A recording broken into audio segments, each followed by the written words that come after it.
So again, hi everybody. Welcome to Networking for Creative Professionals. My name is DP Layton. I use he, him pronouns, and I am the Assistant Director for Creative Careers here at the Herberger Institute for Design and the Arts. If you didn't know, the Herberger Institute has its very own career center. Creative Career Services is inside the Herberger Institute Dean's Office. The Office of Student Success is where we are located.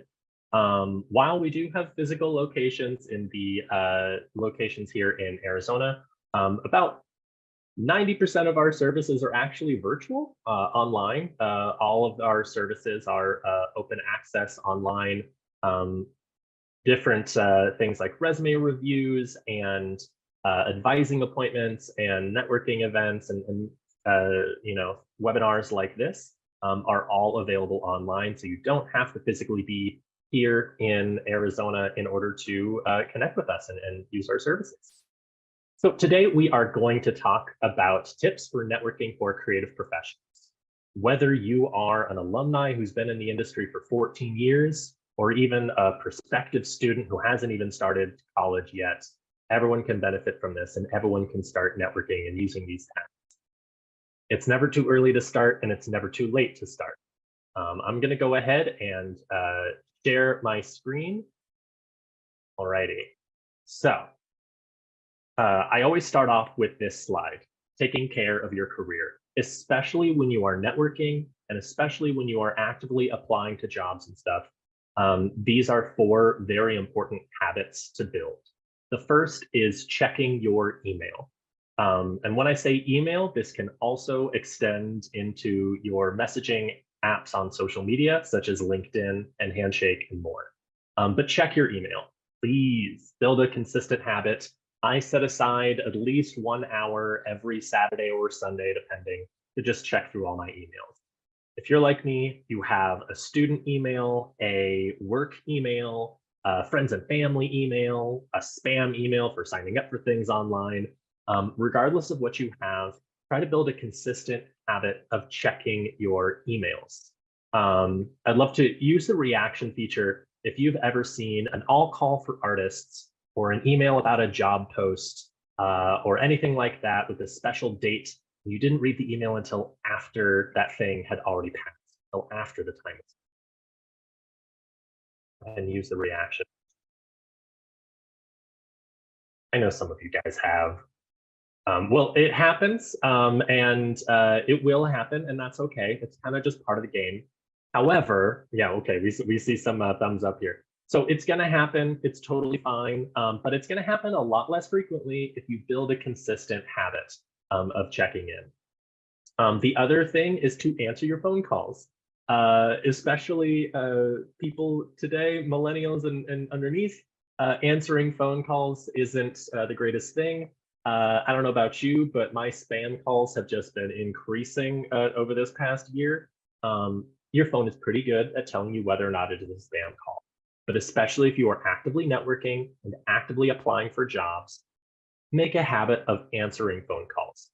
Doesn't have to be elaborate or anything, but just something as simple as hello. And if you get nothing or whatever, that's totally fine, but it might be somebody important. You want to make sure you're doing a little vocal warm up. Sometimes I realize by noon I haven't actually spoken to anybody, so I got to warm up my voice, but answer professionally and be prepared to have a conversation. I totally understand. We all know you are busy. You're in classes, you're working, you're doing incredible things. People like myself. So you can't always speak on the phone. So you need to set up a voicemail. I don't want it to be a robot, and I don't want it to be not set up. Do you know how many times I've been hiring people for over a decade now? Do you know how many times I get a really great application and I really want to speak to this person? I want to call them and extend them an offer to interview. And I get the voicemail box belonging to so-and-so is not yet set up. Goodbye. It's full and cannot accept messages at this. You know what happens to that? It goes at the back of the pile, and I will get around to you when I get the chance. But unfortunately, I got to keep going on. When a job posting closes, you can expect any time between 3 days and 3 weeks to when you're going to hear about whether or not you're going to get an interview, and they'll typically call you. So you got to make sure you're setting up those voicemails. Something as simple as, hello, you've reached DP Layton. I can't come to the phone right now. Be crazy, doesn't have to be very elaborate, but something simple, and I want a human voice. Last but not least, kind of why we're here today. Engaging. If you're not engaging with your network, it's kind of like leaving money on the table. It's leaving intellectual property on the table. You're not taking advantage of all of these opportunities that are available. Okay. So hopefully you guys can still all hear me. So the next thing I want to introduce is Creative Career Services. Again, we have a lot of different resources available to ASU students and alumni. Alumni have access to career services for life. I love having, especially recent graduates coming back in, checking in on how things are going, using our services. And additionally, even for families and even students who aren't ASU students, a lot of this is open access. So all of the handouts and stuff you can go online and use. So our most popular is career advising appointments, one-on-one appointments. We also do one-on-one appointments and virtual review of application materials like resumes and cover letters. We have really niche industry-specific resources, especially for a lot of our film and entertainment people online. There are specific job boards and networking sites really unique to that field. We research all of those and we provide you those really specific resources. A lot of our stuff, like I said, is on demand. A lot of our students and staff and alumni are night owls. I don't want to be working at 2 a.m. So a lot of this stuff you can access 24/7. You can send us a virtual resume review 24/7. You will be going through us to register your internship for credit if you are a student doing that. And we also have lists of on-campus jobs and on-campus jobs.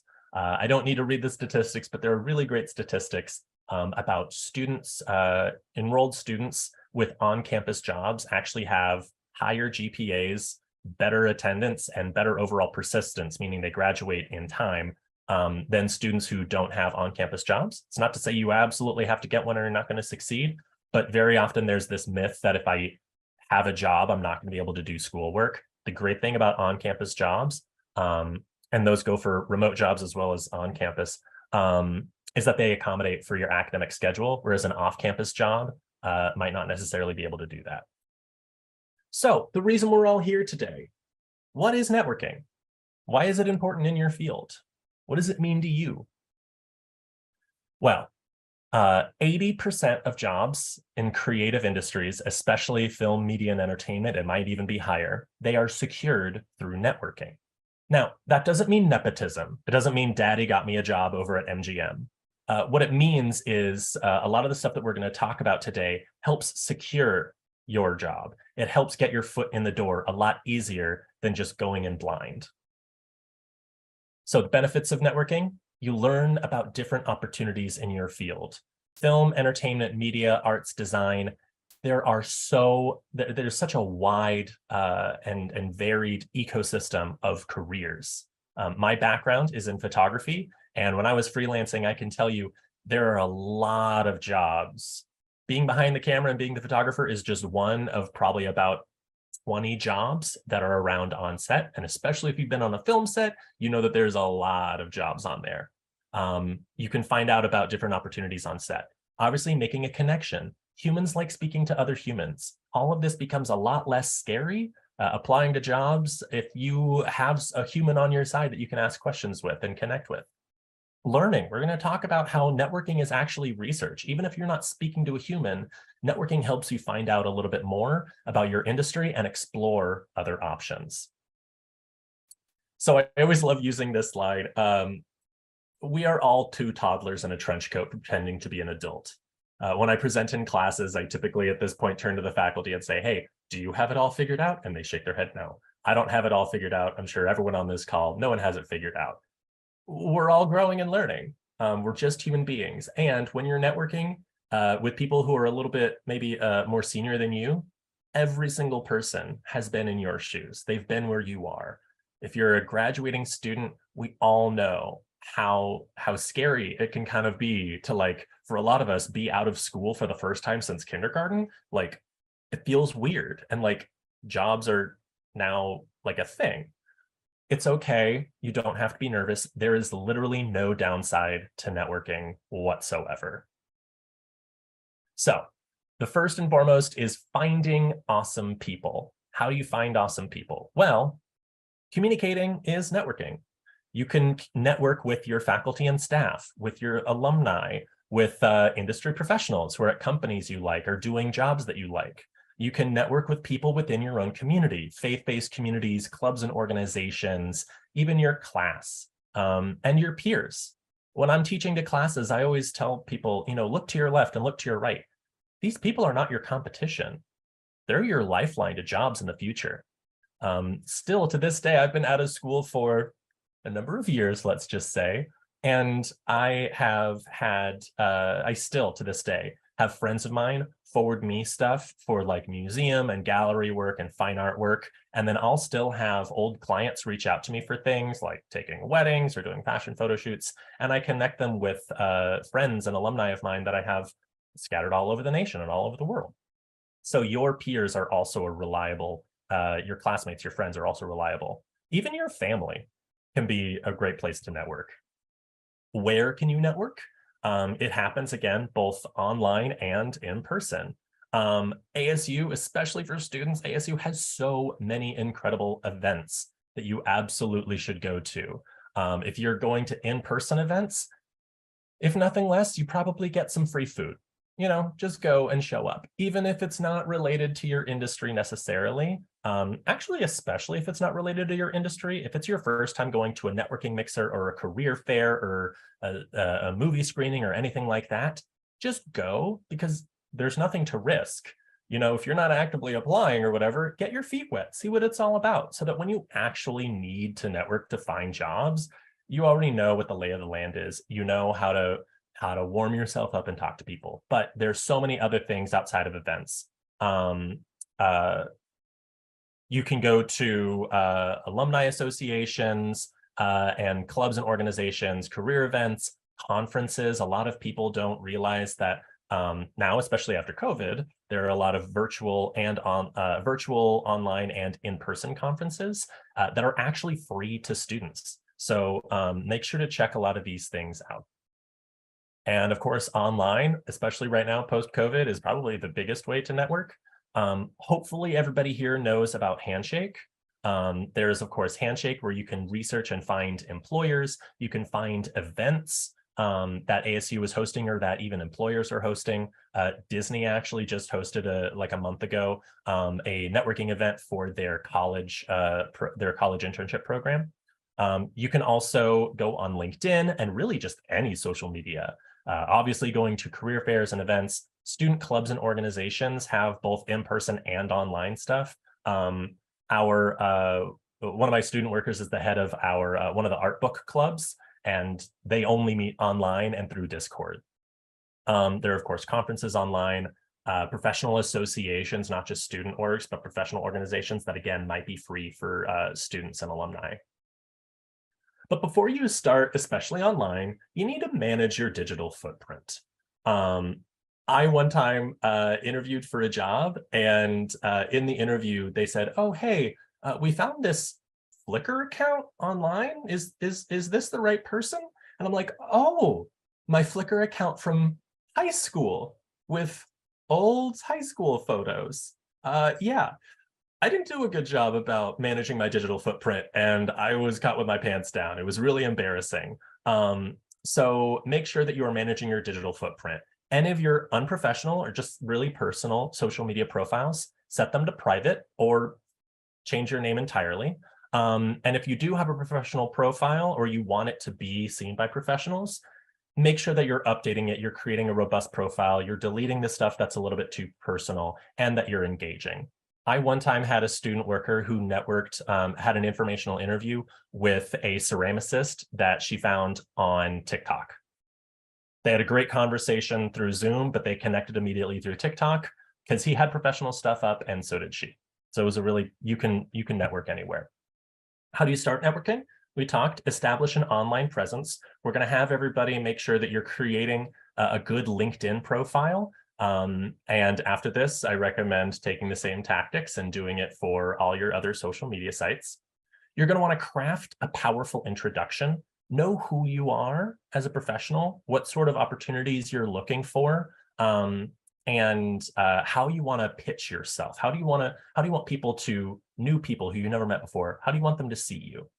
And then last but not least, prepare for informational interviews. You're reaching out to somebody because they have knowledge that you want. So what do you want to ask? So finding the right people is really half the battle. ASU has over like 800,000 alumni or something at this point. Like, it's absolutely crazy. So how do you filter through all of those alumni to find the right ones? Especially for creative industries, there's billions of people, like millions of people, maybe, I don't know numbers. There's a lot of people in these fields.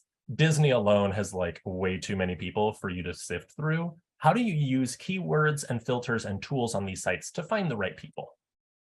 So of course, it starts by building your online presence. Creating a robust profile is important because we'll see in a little bit, especially with a site like LinkedIn, and this can be extended to other social media sites as well, but LinkedIn is the most relevant.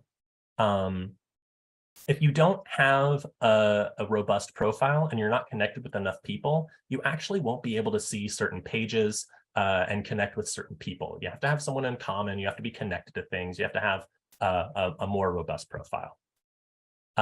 So as I said before, a lot of times networking happens in pre-networking research. Before you're even talking to someone, you can learn so much about your industry, about alumni in your field, about where to go, about who to talk to, and about the people you want to talk to.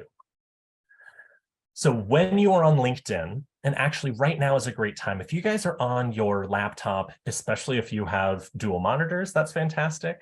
But if you have a LinkedIn profile and you're on your laptop, I recommend right now pulling up your LinkedIn profile on half of your screen and putting this Zoom on the other half of the screen. Because if you follow along with us, what's going to be great is you have it in your search history and you can go back to it later. So when you're going on LinkedIn and you want to find alumni to speak with, for instance, do not go to the ASU alumni page, because the only people you're going to find on the ASU alumni page are LinkedIn members who opted into joining the alumni for that page. And as we all know, some people only have affinity to their specific college or their academic unit or their major. So they don't necessarily sign up for all these other things. The one place that you will find every single LinkedIn member who has listed ASU as their alma mater is on the Arizona State University page. And it's right here under alumni. Every single university, every single college, every single school has an alumni section. And every single company that's on LinkedIn has a people section. For universities, alumni means anyone on LinkedIn who has that university, that college, that school as an alma mater. And for people, it's everybody on LinkedIn who at least claims or actually is working right now for that company, or possibly in the past has worked for that company. So using the filters below, again, you can see here we have 570,320 alumni. That is a lot. We need to narrow our search or else we're going to be scrolling through, 2,000 pages or something like that. So you'll see down there the search for alumni by title, keyword, company, and there's a lot of other filters that you can use outside of just typing in a keyword. So I'm going to talk to you about one tactic. I had a music therapy student actually who was moving back to Florida after she graduated. And so what we did is we went on LinkedIn to at first just find alumni who are maybe located in Florida and around other areas. I put the red box on the wrong area over here, but what we can see here is where they work. So not only could this person go to find all the 23 alumni who have music therapy in their profile and live in Florida, but they can also go to where they work. Already, we have a list of where people with music therapy background work. We haven't even talked to anybody, and we already have employers that we know we can connect with and speak with. Preliminary power of networking right there. Another student I had in architecture, and they just needed a list of places to network, to find internships and stuff. Again, you just type in architecture. Notice there that the end year is 2018. I want to make sure that the students I'm speaking with speak to people who are established in the industry for things like this. If you're looking to speak with people who have recently graduated, you can change that end year to talk to somebody who's maybe in their first or second job right out of college. But right here, again, with architecture, we already know how many students work at which organization. With Arizona State University, we're the #1 employer of ASU alumni, whether that be faculty or actually working in construction, architecture, and design for ASU. But there's a bunch of other organizations right there who hire ASU students in architecture. Great information to have. Now, with music therapy, we can go to the next page in these filters and see what do they actually do? Because your degree does not equal your job title. There's, again, a lot of ecosystems. So with this music therapy student, if we can't right off the bat get a job when we're moving back to Florida, what other types of careers and jobs and industries could we look into? Well, right there, there's social service, education, business development, healthcare. There's a lot of other things that they can look into. Now, you'll notice here, the reason why you need to make a lot of robust connections is because certain people you won't even be able to speak with unless you have connections. So you can see right next to the connect button with a lot of people, I am connected through 1 or 2 people to Elena and to Rihao, but under other ones, I'm not connected to anybody. And this one person, Lorena, I actually can't connect with Lorena because Lorena's profile makes it so that I am prevented from speaking with them unless I have a connection. So you can connect with the people you can, but the more people, the more friends you have on LinkedIn, the more connections, the likelier it is it opens the doors to more people you can speak with. And it also makes it really easy because if I reach out to Elena, I can say, hey, you and I both know Katie. That's fantastic. And it creates a little bit more of a bond between us. So again, keyword filters, education, their industry, where they volunteered at, mutual connections, things like that can be really helpful to narrow down. I need to find somebody in Florida, or I need to find people who work here in Phoenix in architecture, or I need to find, companies that typically employ people from my major. There are a lot of these filters that can help you before you're even speaking to somebody. Some best practices, again, create a robust profile. You're also going to want to cast a wide net.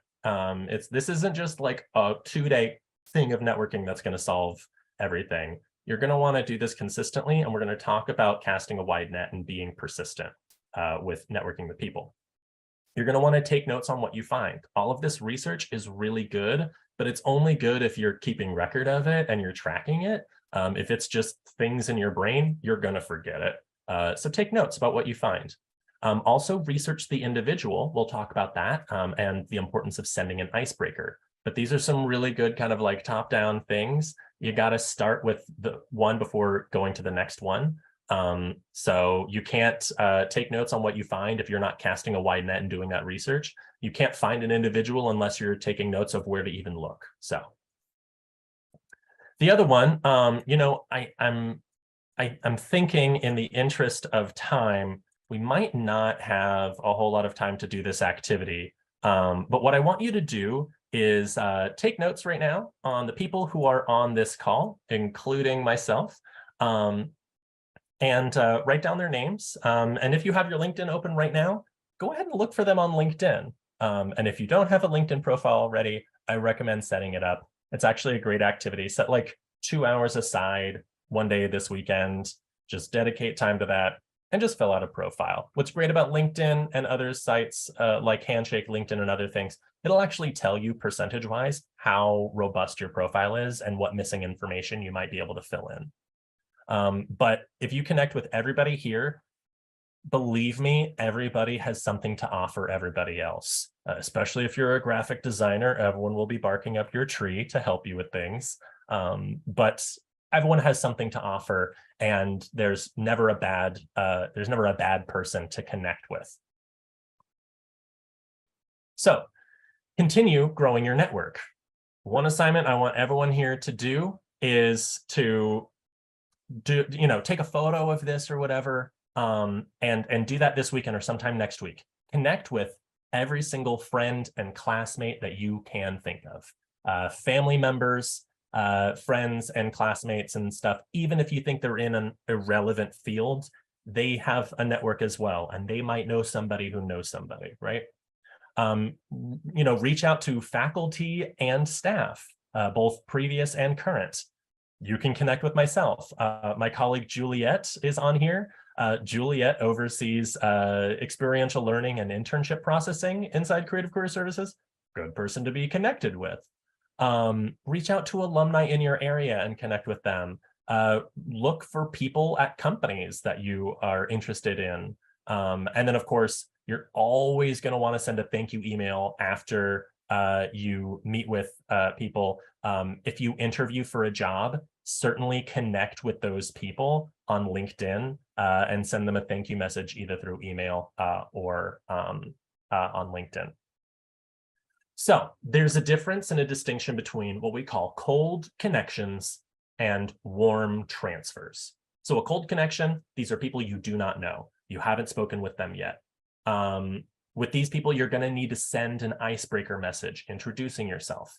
There is a 20% response rate, sometimes lower, and that's okay. It's not that they hate you by not responding. It just means that they're not on LinkedIn all the time, or they're not checking their email. So it's important to be okay with not hearing back. And sometimes you'll hear back way later on. I one time heard back from somebody like literally 16 months after I messaged them. And I was like, oh, I even forgot you existed. And then be persistent, but not pushy. We're going to talk about how to be persistent with cold connections later on.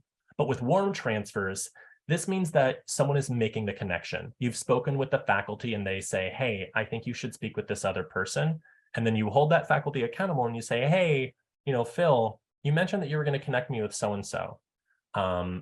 If your teacher or the person then emails that other person and copies you in that email and introduces you, there's actually an 80% response rate. That's really high likelihood. You're going to want to follow up with an email immediately after they make that connection. Say, hey, Bill, thanks for the warm transfer. Hi, Elena. It's really wonderful to meet you. I look forward to speaking with you soon. And then also be patient. If they're not responding, there's a high likelihood that they would, but you're not going to want to use the persistence methods that we're going to talk about in a little bit if they're doing a warm transfer. Just be patient and wait for them.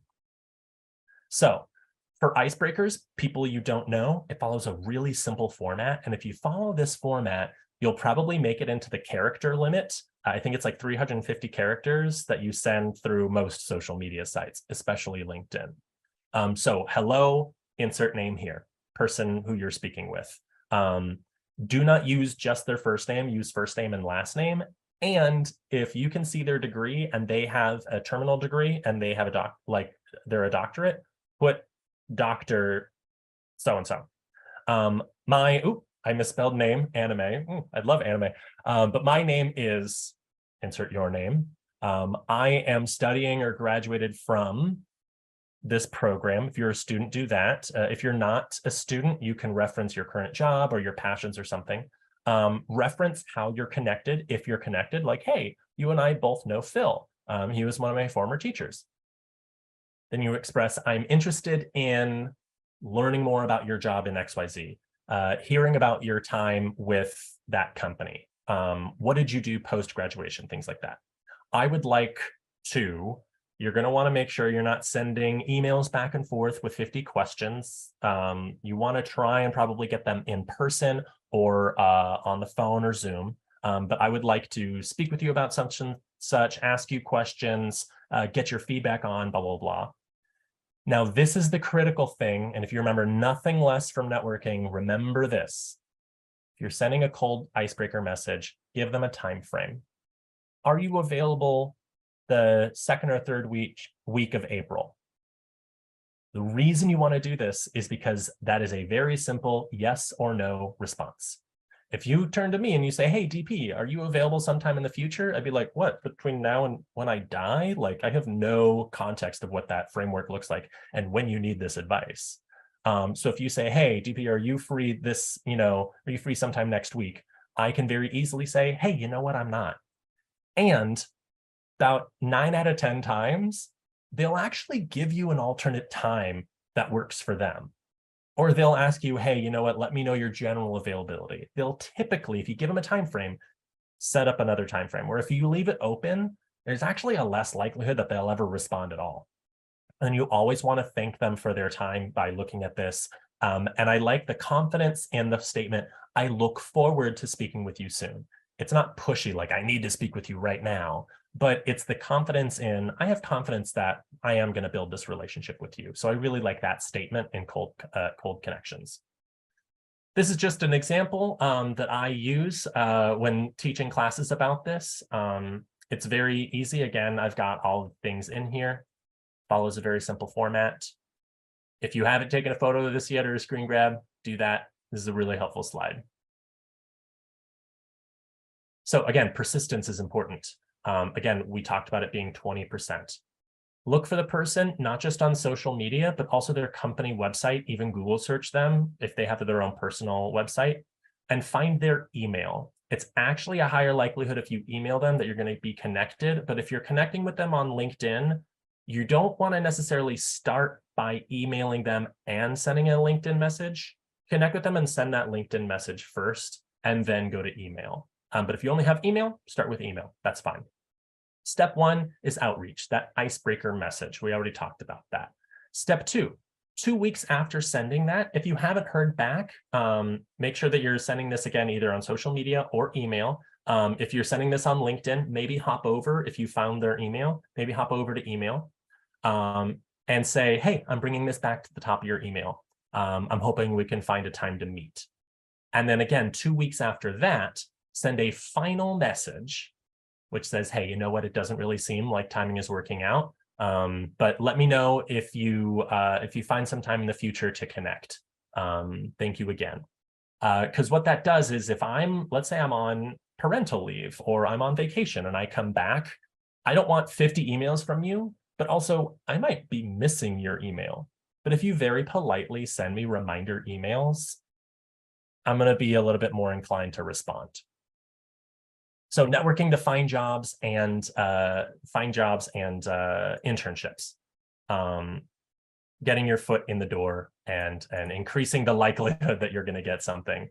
So you're going to want to start by favoriting and following the companies on social media before you even start applying to jobs with them. Follow them. Next, if you know who you're going to apply to, sometimes on LinkedIn and other sites, it'll actually tell you who the hiring manager is. Connect with them, follow them. Set up filters to get notifications for new jobs. Very often you can follow a company and set up a reminder or push notifications to let you know if jobs are coming up at that company. On Handshake, if you favorite that employer, you will get an email every time they're posting a new job. You're getting in on the ground level. You've got more time to craft your application to that person, and you don't actually wind up missing a job opportunity. Really encourage you to connect with people who have had that job in the past, especially people who have had that job at that same company, or even ones who currently have that same type of job, because you get to know, like, hey, what can I expect? What are some good questions for me to ask in the interview? How should I prepare myself? What do they typically look for? What's the working environment like? Really great questions, especially for people who have had that job or currently have that job. You're going to want to use your LinkedIn profile and other profiles. Don't just passively follow people. Engage. Make your own posts, like and comment on other people's posts. Continue to send messages and things like that. And again, increasing your odds of networking, always follow the people, especially if you have interviews. Get their names, get their job titles, find their contact info, either send an email or a LinkedIn message thanking them for their time, but certainly connect with them on LinkedIn. And anytime you go to a conference and stuff, either in person or online, any event, try and get the names and connect with those people on LinkedIn afterwards.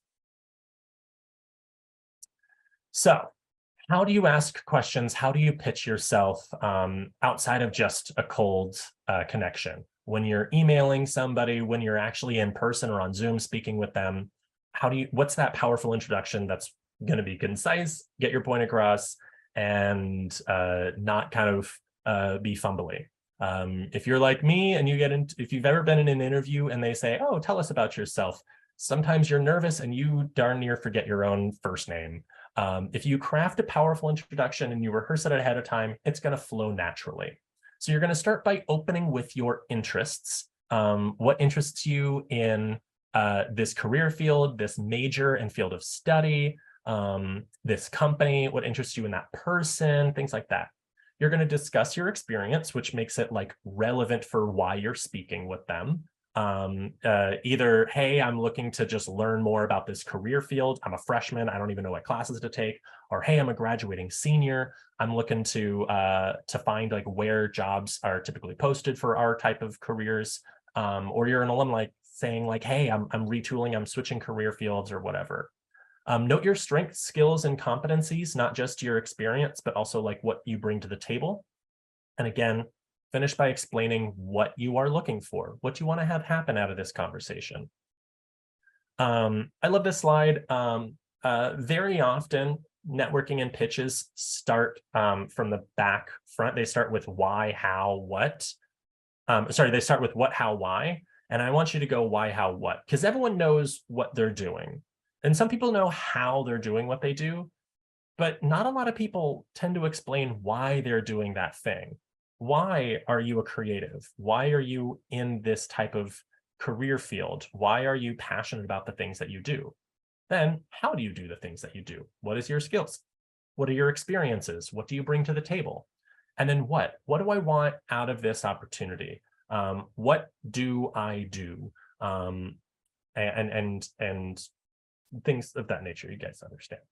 So I want you to start with your why, your passion for that field, and then explain how you're doing it, and then finish with like what you're looking for later on. Again, start with your why, showcase your how, and explain your what.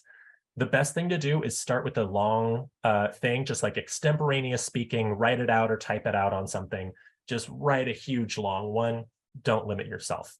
Then go back through with a red pen and edit that thing down to really core things that you can't get rid of, making sure that they still hit the why, how, what. And then make sure that you can say it in about 30 seconds without notes. That's called an elevator pitch. You should be able to say a 30-second elevator pitch, a 1-minute elevator pitch, and even a 5-minute elevator pitch if you have your own business or you're going in for an interview. But practice it ahead of time and still be human. One of the biggest mistakes with students that I find going to a networking event is that they practice their pitch, but then they don't know where to go after that when someone asks them questions. That's why you want to make sure you're still human and it's not too much of a script for yourself, and you're leaving it a little bit open-ended for that conversation to go in a different direction. So informational interviewing, it's a semi-informal meeting with a person that has information that benefits you. It's not necessarily people who are specifically in the job that you need to speak with. I always tell people, you're not going to start by networking with M. Night Shyamalan, but you might speak with the faculty who knows an alumni who works at the company, who knows the PA, who knows the AD, and go up the ladder. Eventually, you possibly might speak to M. Night Shyamalan or someone very close to him. But either this person knows the information, or they might know, and you are networking with them to see if they do know the information, or they might know somebody who knows. Again, think of it again as a net. You know 5 people, and this one person knows 5 people, and that one person knows 5 people. Typically within 4 to 5 networking meetings, you can find the perfect person to speak with. It just takes time, and again, being persistent. Networking is a skill. It's a habit that you build over time. And hopefully you'll never stop networking. But when you get started, it's slow, and that's okay. Everyone starts somewhere. But regardless, the person you're speaking with knows more than you. If you are speaking with somebody who knows less than you, it's actually really shocking and honoring when an underclassman actually reaches out to you, or someone below you reaches out and says, hey, I'd like to network. I'd like to have an informational interview, because you're like, wow, I'm an adult now? Like I have more knowledge. It's really it's honoring, and it's fantastic. That's not necessarily a informational interview for you, it's for them, but you want to give back to your community. And so eventually one day you will be on the other side of this. But you need to prepare yourself, all right? Grooming and clothing. Brush your teeth, wash your face, do your hair, look presentable. You don't want to show up with a 3-piece tuxedo to a coffee date, but you also don't want to roll out of bed in your pajamas. You want to make sure that you're somewhere like business casual or something like that. Even if you are over Zoom, you want to make sure you're treating this almost kind of like an interview. Dress well, be prepared. I want you to research ahead of time. If it's coffee, where are you going? Where are you parking? Be there early rather than just on time, and prepare yourself with that location, where you're parking, where are you going, how to navigate it. And if it's online, technology, where are you guys meeting? What tech are you using? Does your video and audio work? Things like that. Research that person ahead of time within reason. It's really good to say, hey, you know, I see that you actually did your first degree at Cal Lutheran and then you transferred into ASU. What was that like? But you don't want to say, how's your wife, Carol? That's a little creepy. You want to prepare your questions. Don't just like have it roll off the cuff. And I want you to take notes on paper. I want you all, when you are going into an informational interview, whether that be in person or online, write your questions down on a piece of paper. There's cognitive science about how that really helps. I'm not going to go into it. Just trust me, it's way more professional. If you are on your phone, I have no idea if you're on a dating app or actually taking notes. And if you're on your laptop on Zoom and you're typing, then all I get to hear is the clicking of your computer. Take it down on notes. And that way, when you're taking those notes, you can actually reference them back later when you're sending that thank you email. There's a lot of different info that you can ask. There are such thing, though, as bad questions, but you can ask like, hey, what pro organizations should I join? What typical job titles should I be looking out for when I'm graduating? Like, what type of job titles need like 10 years of experience versus what is like good for like coming right out of undergrad or something? Asking for other connections as well. Websites for job posts, you know, there are industry specific websites, and those people are going to know where those get posted. For instance, here at ASU, if anyone's looking to work at ASU, I know to tell them, hey, you know, our jobs are posted elsewhere, but it's going to be a lot easier if you just Google ASU jobs and click right there. It's going to be the first link. It's a lot easier to find. So a lot of other companies have their own tips and tricks as well. But there's a lot of great questions, but what I want you to end with is, what questions haven't I asked? What else would you like to tell me? Because they typically go in there wanting to impart some wisdom, and you might not have asked that stuff yet. So that means you want to also make sure you're setting up a time frame for when this meeting starts and ends, so that you know ahead of time, hey, we're wrapping up here. I want to be mindful of time. What haven't I asked yet? What should I know from you? What to avoid? Do not ask for a job. That's gross. It's weird. It puts them in a really awkward position of having to come up with an excuse or like politely tell you no. Don't talk over them or cut them off. I have a rough time of that. I'm a talker. That's why I take notes, so I don't forget a question or making a comment after that. Don't demand anything. Don't demand them to give your resume to somebody. Don't demand them to stuff. You can hold them accountable if they offer to transfer you somewhere, or if they offer to take a look at your resume, you can send that afterwards, but don't go in demanding anything. And don't ask too personal of questions like, hey, why did you have to take a leave of absence or something like that? And don't offer too personal details. If they go there, that's okay, but you don't want to come in with that kind of energy. Now, following up is so important. I always use this slide. I love this slide. I love clip art. Water your garden. You don't just plant a seed and walk away, right? It's not going to grow. You have to check back in. Periodically check up on your network, just like you would an old friend or like a relative you haven't spoken with in a while. Every few months or so, check in. Every month or so, remind them of who you are. Say, hey, Juliet, you know, just checking back in. Hope things are going well. And I'll talk to you again soon. That way, if Juliet has heard about something recently, like, oh, yeah, hey, DP, actually, I heard about something over at MGM. You know, I'm not there, but my friend told me about this job. Go ahead and take a look. You're not going to get that connection if Juliet has totally forgotten who you are, right? So you want to actively listen during that informational interview, during those meetings, and take notes to document action items that they offered you or that you offered them. In those meetings, you want to ask for business cards, ask for contact info. Business cards aren't that common anymore, but in an entertainment, they absolutely are. Give your business card and send that follow-up email and connect with them on LinkedIn. Send that follow-up email within 48 hours of meeting with them. So if you meet with them on Friday at like a school event, by Monday morning at 8 a.m., they should have a thank you email from you. So that was rapid fire. We went through a lot of information really quickly. Hopefully you guys got a lot out of this. I know I speak very fast and I go through a lot of information quickly, but this video will be available. I have everyone here. I have your email addresses, so I'll actually save this as a PDF and send it out to you for posterity's sake. But right here, 2 easy ways of getting a hold of us. If you have any questions, if you'd like to schedule an advising appointment, links.asu.edu/CCS, Creative Career Services _students, or just email creativecareers@asu, or better yet, Google is your friend. Herberger Institute Career Services, we're going to be the first link there. There's a lot of great services and resources for you available online, and I really encourage everybody to check in with us.